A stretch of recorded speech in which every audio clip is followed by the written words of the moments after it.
Entonces tuvimos un proceso de formación muy grande donde vivenciamos, eres importante, no estás solo y confiamos en ti. Y esa vivencia desembocó en la construcción de las 300 brigadas que empezaron a trabajar en los primeros meses de 2019 en las calles, en todos lados, sin edificios, sin nada. Ahí también está toda la imagen de los muchachos recorriendo, las chicas y los muchachos. Teníamos un promedio de edad de 30 años en las figuras educativas de pilares, recorriendo la ciudad para hacer muy evidente que una transformación se estaba viviendo en la ciudad. Y que era una transformación, y que es una transformación muy profunda, ¿no? Exacto. Seriedad, contundencia, afectuosidad. Así es, dejarse entrevistar por Carmen Galindo.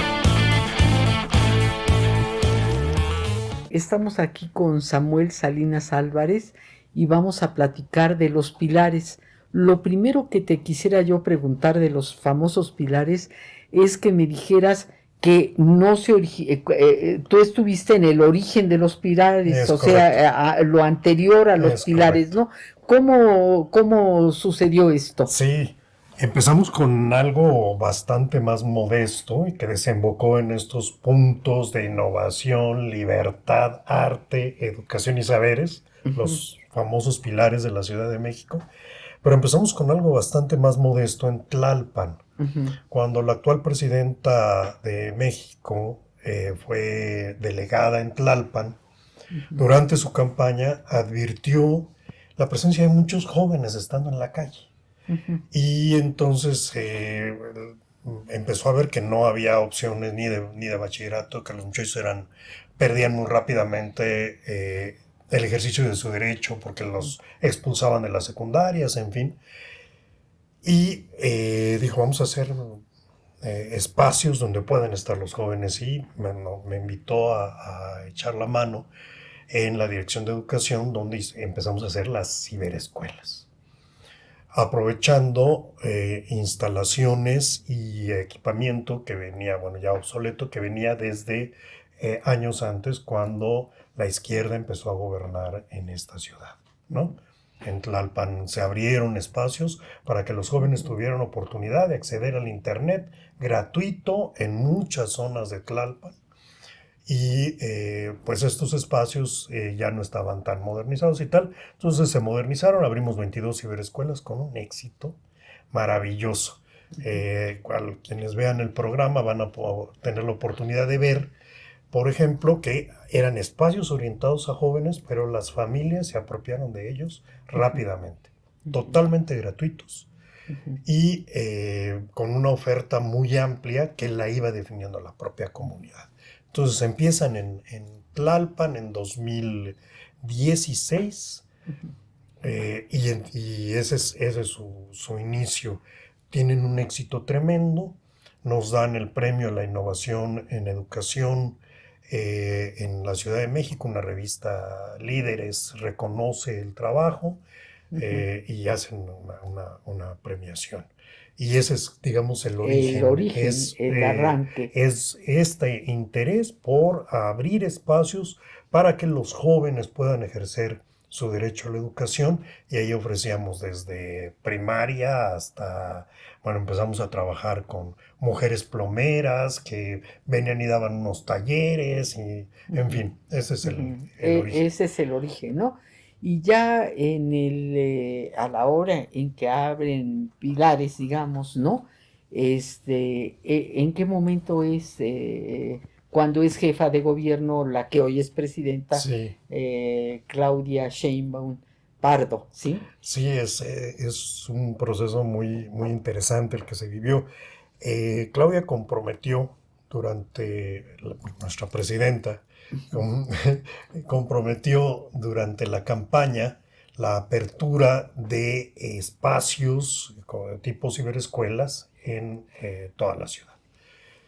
Y empezamos a trabajar desde antes de las elecciones porque era un proceso que iba a ser difícil. Y una vez que se gana la Ciudad de México, que Claudia gana la jefatura de gobierno de la Ciudad de México. En cuanto ella es electa, ya se concreta el que empecemos a trabajar el proyecto, el proyecto lo Sí. hagamos ya concreto. Pilares, ¿qué cosa es lo que tiene? Ya lo dijiste, pero quisiera yo Sí. precisar.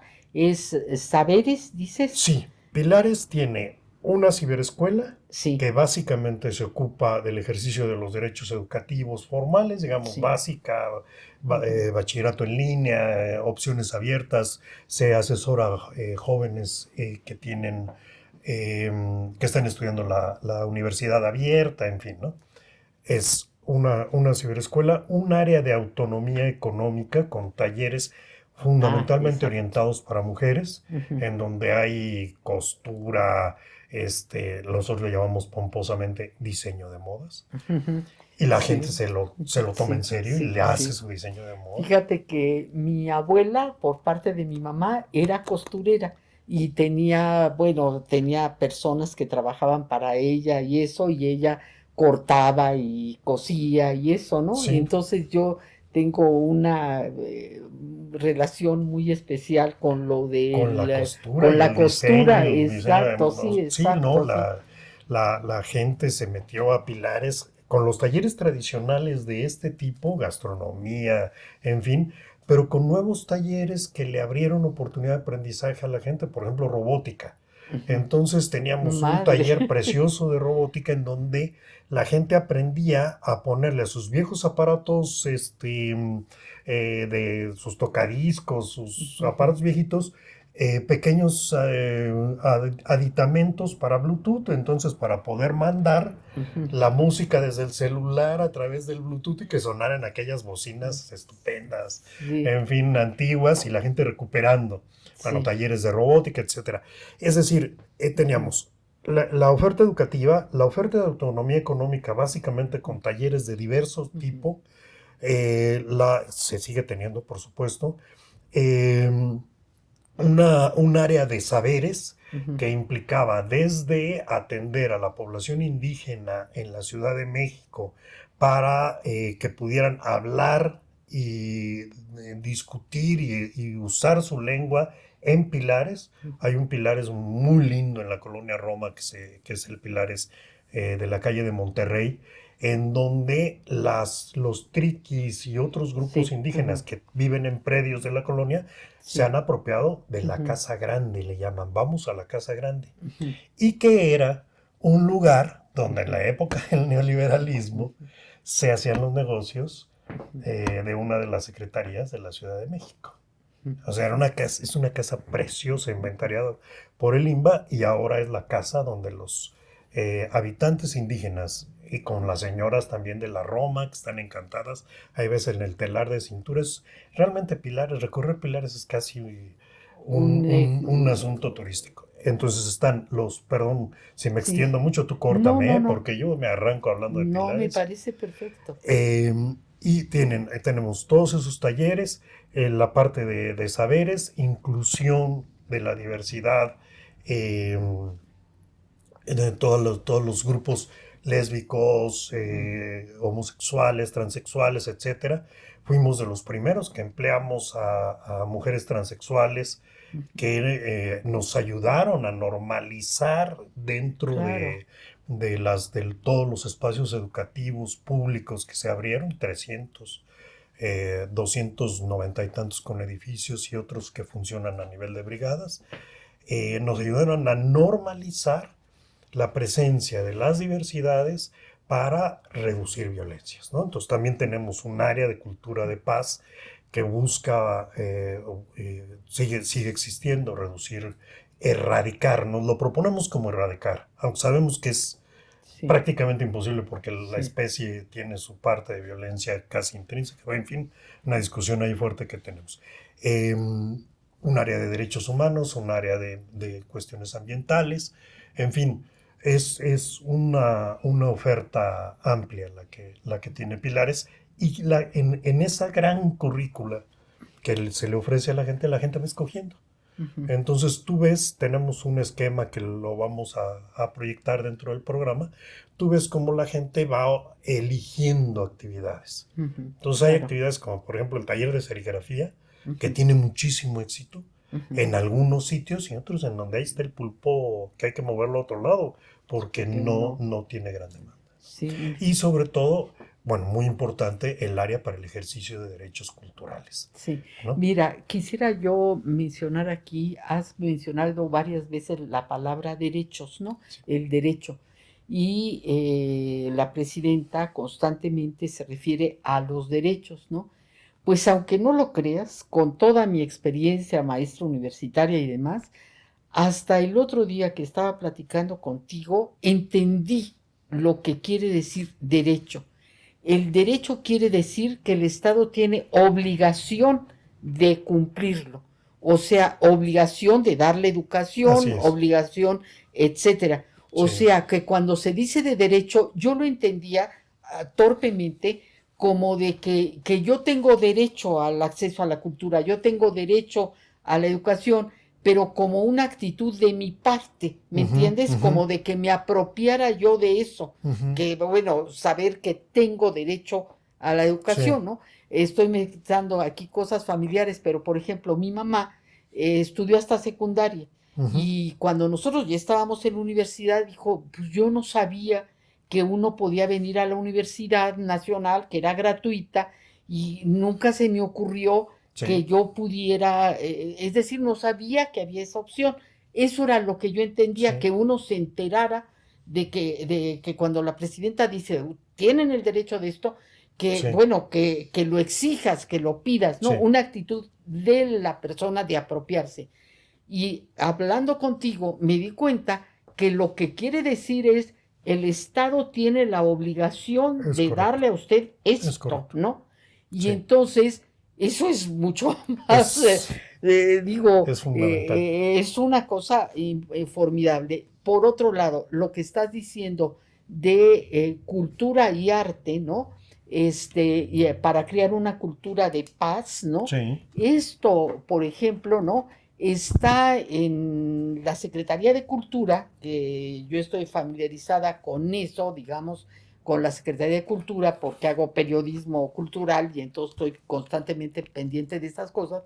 Vi que la cuestión es que lo que se pretende es que los jóvenes tengan ejercicio físico, que es una cosa importantísima, entre otras cosas, es una cuestión de salud para luchar contra la obesidad, contra la diabetes, contra las enfermedades en general, ¿no? Y justamente una cultura de arte, ofrecerle a la gente arte y ejercicios físicos. Una cosa que yo no sabía, por ejemplo, que vi en línea, digamos, que uno, eso sí lo sabía yo, que a los 21 años empiezas a perder neuronas, ¿no? Y se van, bueno, pues vas perdiendo neuronas, sí, ¿no? Y que lo único que lo restituye es el ejercicio físico. Cuando yo era joven, la idea era de que los jóvenes que eran atletas y eso eran tontos, ¿no? Los intelectuales éramos los que utilizábamos el cerebro y no sé qué, ¿no? Y resulta que ahora me entero que no, que eso es que es lo único que crea neuronas, el ejercicio. Entonces es sí, importantísimo sí. el ejercicio, ¿no? Bueno, etcétera. Entonces, ¿cómo buscaban ustedes, en qué lugares se ubicaban decían, bueno, ¿a dónde ponemos un pilar? Sí. Eh, yo creo que los dos temas que toca son fundamentales en el enfoque de Pilares, en lo que se construye.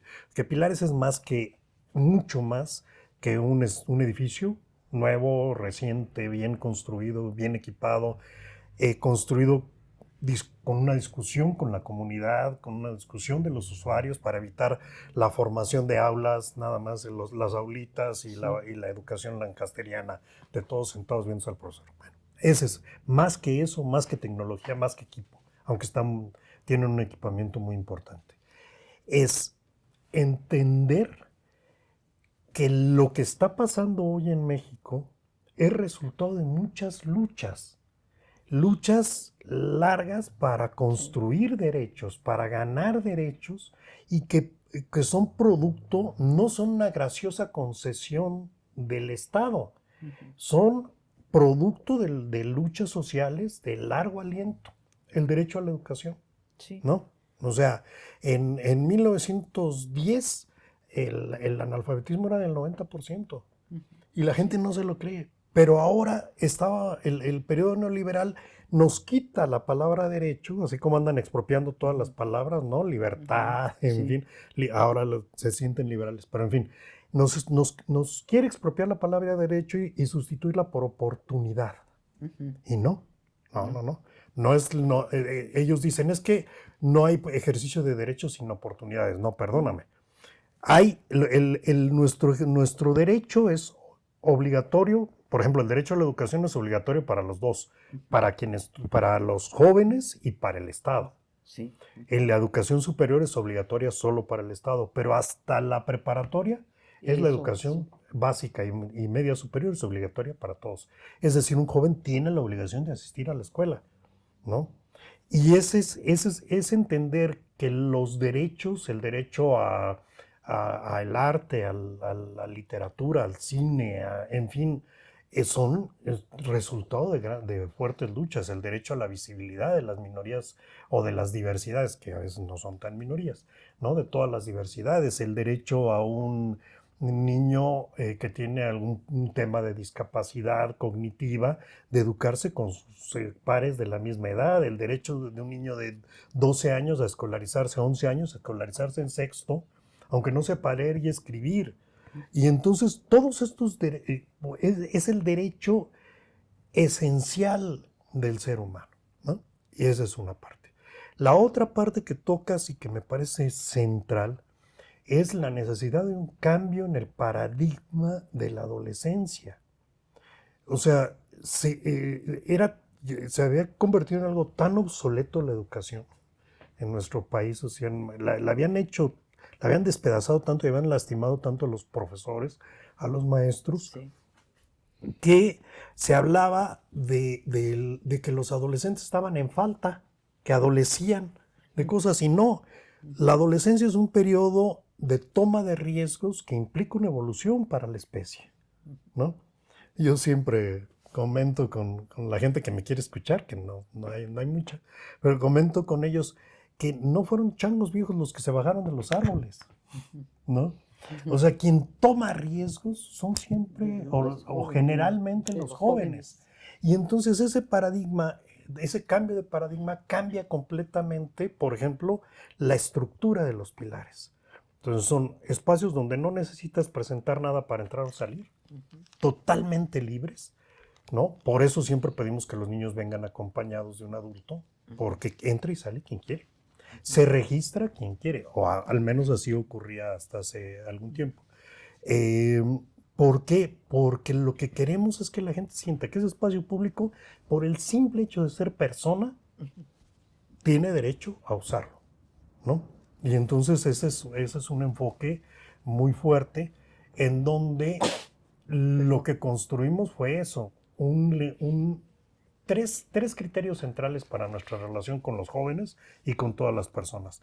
Primero, hacerles saber y sentir que son importantes, que todas las personas son importantes. Pero eso se tenía que traducir en acciones concretas, ¿no? Entonces, la presidenta nos dio una posibilidad, la actual presidenta, siendo jefa de gobierno, nos dio la posibilidad de conectarnos con los secretarios de Estado si algo se necesitaba urgente en un pilar. Entonces, si una patrulla por ahí desaparecía un muchacho, ¿no? Nos avisaban inmediatamente, nosotros le podíamos llamar al jefe de gabinete de seguridad de la jefatura de gobierno y en 10 minutos ocurrió. Y el chavo apareció y los patrulleros se fueron a una investigación interna. Ese es cuando le dices a un chavo, eres importante, pero no actúas en consecuencia, no te la cree y se aleja, ¿no? Confiamos en ti. No pusimos controles parentales en las computadoras, ¿no? Pero desalentamos muy claramente la visualización de videos que normalizaran la violencia, ¿no? Cualquier video que normalizara la violencia, que alguien se cae y entonces todo el mundo se ríe, no lo prohibimos, pero lo desalentamos. A ver, estás viendo este video, vamos a platicar, ¿no? Vamos a platicar qué está pasando ahí. O crueldad contra los animales, o maltrato a adultos mayores, o sea, toda la serie de violencias. Entonces eso nos dio Prohibido prohibir, decía el sí. movimiento estar del 68 atentos, de mayo claro, en Francia, estar ¿no? atentos a lo que veían los muchachos. Cuando alguna vez se desató por ahí un video más bien porno, ahí medio, la propia comunidad lo controlaba. Oye, no, man, no estés viendo eso, Sí, ahí sí. están los niños, Sí. ahí está tal, mi jefa Sí. está por allá en un taller, ¿qué tal que me viene a buscar? No, man, paga Sí. tus 20 pesos y vete a un ciber, ¿no? Sí. Órale, pero aquí no. Y es un control de las... Mira, qué interesante. Eso formó parte, pero es parte de este discurso. Eres importante, confiamos en ti y no estás solo, no estás sola. Porque en la adolescencia, pues algo que sufrían los muchachos de un modo muy claro era eso. Eso también... pero teníamos que formarnos en esa vivencia que además se traduce en bienestar, ¿no? O sea, teníamos que formarnos en esa vivencia. Por lo tanto, en cuanto Claudia gana las elecciones, empezamos a formarnos. Tuvimos varios meses de sesiones en el Teatro del Pueblo. Las fotografías se pueden ver, ahí las vamos a proyectar, donde están 600 personas en sesiones una tras de otra, platicando sobre drogas. A ver, vamos a hablar. Adicciones, ¿qué pasa? ¿Qué son? ¿Qué tal? Y con visiones diversas, desde la visión más institucional hasta la visión más, digamos, avanzada de gente que decía hay que hablar de las sustancias, hay que diferenciarlas, hay que entender qué significan, etcétera, etcétera. Entonces tuvimos un proceso de formación muy grande donde vivenciamos, eres importante, no estás solo y confiamos en ti. Y esa vivencia desembocó en la construcción de las 300 brigadas que empezaron a trabajar en los primeros meses de 2019 en las calles, en todos lados, sin edificios, sin nada. Ahí también está toda la imagen de los muchachos recorrer, las chicas y los muchachos. Teníamos un promedio de edad de 30 años en las figuras educativas de pilares, recorriendo la ciudad para hacer muy evidente que una transformación se estaba viviendo en la ciudad. Y que era una transformación, y que es una transformación muy profunda, ¿no? Exacto. Fíjate que has llamado la atención sobre la cuestión de la diversidad y yo no me canso de repetir que cuando surgió la independencia en México, el norte trató de unirse a los Estados Unidos y el sur incluso formaron las repúblicas centroamericanas, ¿no? Se separaron de México y había intentos, digamos, de otros lugares que se querían separar. Y entonces el gobierno que surge de la independencia, ¿no? No encuentra otra manera de impedir que se desprenda el país, que se deshaga el país, ¿no? Que poner en la escuela primaria, en el primer año, gramática española, para por medio de la lengua española unir, ¿no? Ese es el gran proyecto cultural de la independencia, ¿no? Que sirva de argamasa, de pegamento, el que todos habláramos español, ¿no? Hoy estamos viviendo una cosa distinta y tú ya lo has mencionado varias veces en esta plática, ¿no? Que lo que tenemos hoy es reivindicar las diferencias, Sí. es decir, desde la biodiversidad, ¿no? Sí. La conservación de las muchas especies de alimentos, de plantas, de etcétera, ¿no? Y justamente reconocer estos puntos de vista Sí. distintos, ¿no? Entender, digo, no solo la diversidad sexual, sino también la diversidad de opiniones, de maneras de enfrentar la vida, etcétera, ¿no? Sí.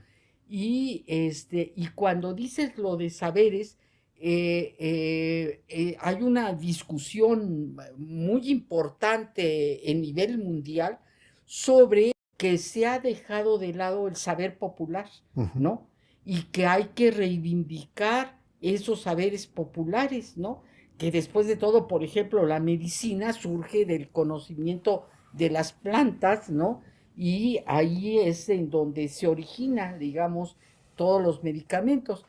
Y ahora justamente otro día que estábamos también en una entrevista, estaba uno de los participantes, estaba desde Perú en una cuestión, en un congreso internacional de saberes populares, ¿no?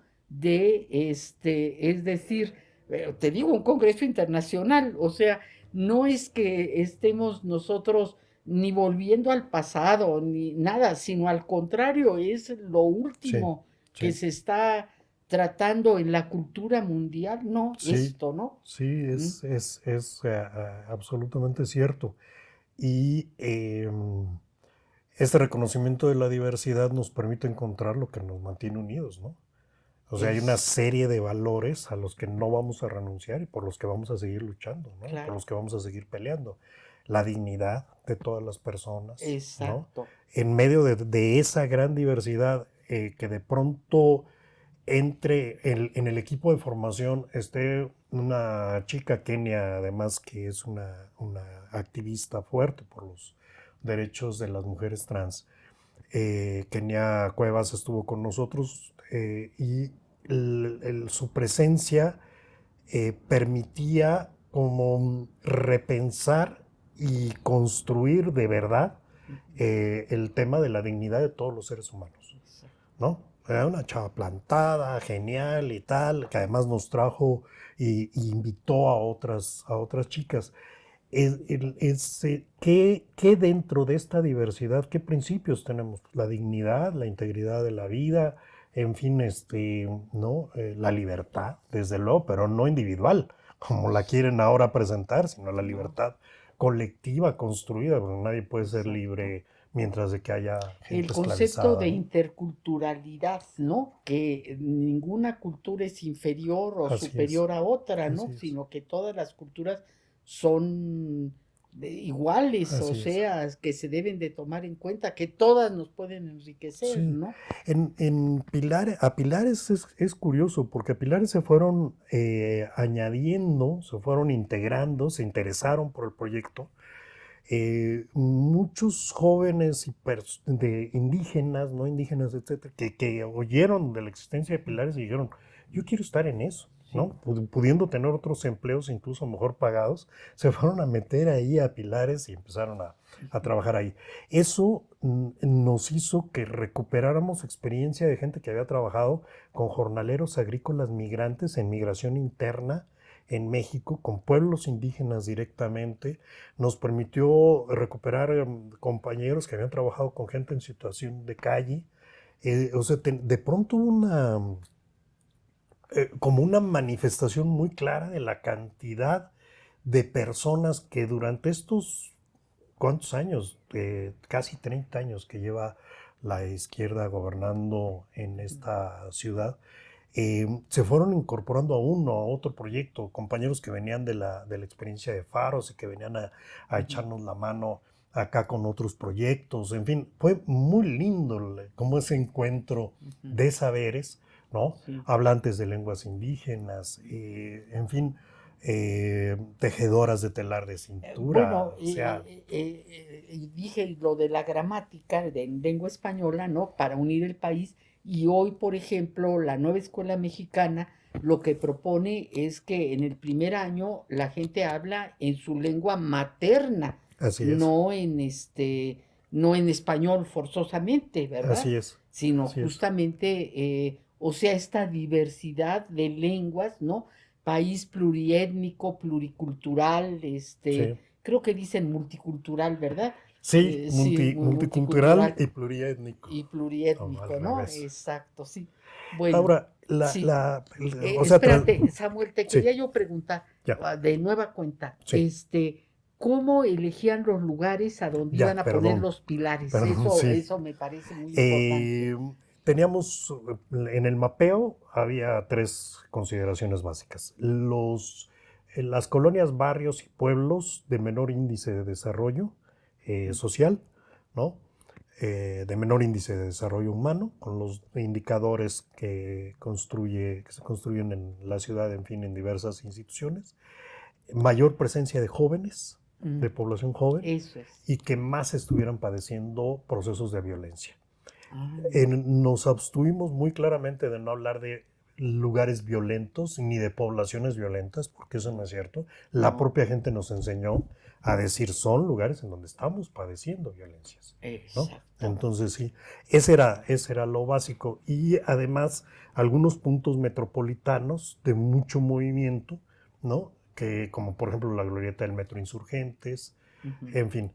Y luego, una vez que definimos cuántos pilares en cada alcaldía, nos distribuimos en regiones, se empezaron a acercar movimientos, de gente de los movimientos, del movimiento urbano popular, de varias Claro. organizaciones que tenían como rescatados espacios para decirnos, oigan, nosotros queremos hacer convenio con ustedes, ¿no? Vamos a armar. Entonces se armó, por ejemplo, el Pilares Calmecac en Miravalle, allá arriba donde termina el cablebús, que es uno de los más lindos, muy gestionado por la comunidad, y que dijeron, yo le entramos, ¿no? A esto. Y otros pilares, el de la escuelita en el Pedregal de Santo Domingo, con un viejo luchador social, en fin. Sí, Sí, es muy lo lindo que eso. decías hace rato, de que es una larga lucha, no es nada más de que aquí llegamos y ahorita Sí. ya organizamos, Para sino nosotros que es, era, sí, era muy importante respetar primero a la gente. Hubo lugares en donde nos dijeron, no, aquí no entran. Por ejemplo, hubo uno donde tuvimos no sé cuántas asambleas antes de que nos dijeran que sí, ¿no? Porque decían, no, perdón, no, nos van a abandonar y nos van a, no, no, no, vamos a definir. Y estábamos en el proceso de construir la gobernanza de los pilares, llamémosle, ¿no? ¿Cuáles eran, cuando nos llega la pandemia, ¿no? sí. Samuel, una pregunta difícil. ¿Qué diferencia hay entre utopías y, y pilares, no? Creo Sí, que son muchas, sí. pero... Digamos que hay una diferencia inicial, que es que las utopías tienen una escala mucho más grande que los pilares, ¿no? Las utopías es un proyecto con un alcance, digamos, muy grande, también de servicio a la gente. Incluyen servicios tan importantes como que haya una alberca o que haya este tipo de atención. Y Pilares tiene una dimensión menor, es una escala humana, en donde no quiere decir que no, las utopías no sean también de escala humana en cuanto a su trato a la gente, etcétera. Pero aquí son más pequeños, algunos son bastante grandes, pero la idea es que la comunidad pueda hacerse cargo de ellos, que la comunidad pueda tenerlos muy cerca. Entonces, por eso se pusieron tantos. Eh, y que la comunidad participe en la operación. Entonces, rasgos centrales de los pilares, que no sé si los tengan las utopías, es el director o directora, el que es un líder coordinador de proyectos, ese es el nombre de la plaza, tiene que ser del barrio. O si no es exactamente del barrio, tiene que vivir en el perímetro del barrio. Los docentes, todas las personas que trabajan en el ámbito educativo, tienen que ser del barrio o de los alrededores. Eh, Existe un monitor comunitario que es hacia fuerza, tiene que ser del barrio donde está el Pilares. Y el monitor o la monitora comunitaria, generalmente la mayoría de mujeres, son gentes que se conocen perfecto el barrio. Entonces se conocen a todos los chavos, saben quién anda en qué. O sea, son las líderes maravillosas y funcionan muy bien. Funcionan muy bien porque notan algo. Me fueron a acusar a una directora que había corrido unos chavos. Samuel, esta directora ya corrió estos. Ay, ¿por qué? ¿Qué pasó? No sé, o sea, a ver, vamos a hablar con la directora y los chavos están allá afuera esperando porque había ido una visita.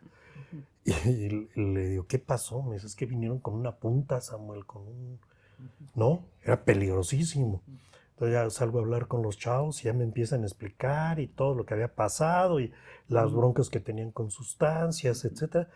Ahí se resolvió el problema, la chica los aceptó de nuevo con la obligación y Sí, ¿no? que no. De que no anduvieran trayendo esas armas, ¿no?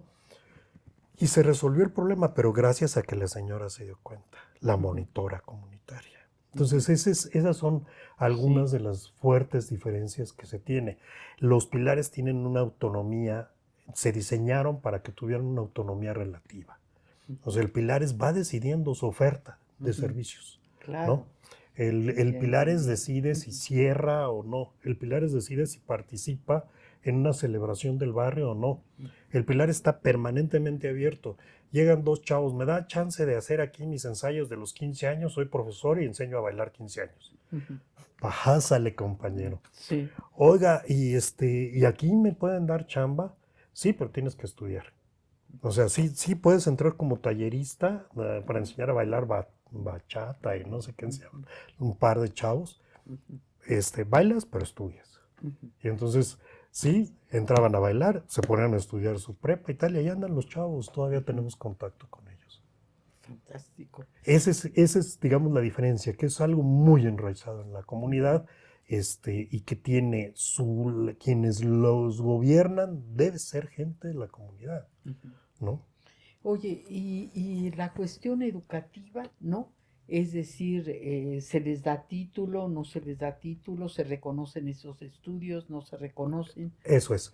Nosotros no certificamos ningún aprendizaje, pero trabajamos muy de cerca con el INEA para todo lo que es educación básica, con las diversas ofertas de bachillerato abierto que existen para ayudar a los jóvenes. Incluso hay una beca, la presidenta en ese momento estableció una beca para jóvenes que estuvieran estudiando el bachillerato o incluso en la universidad y que recibieran asesoría en pilares.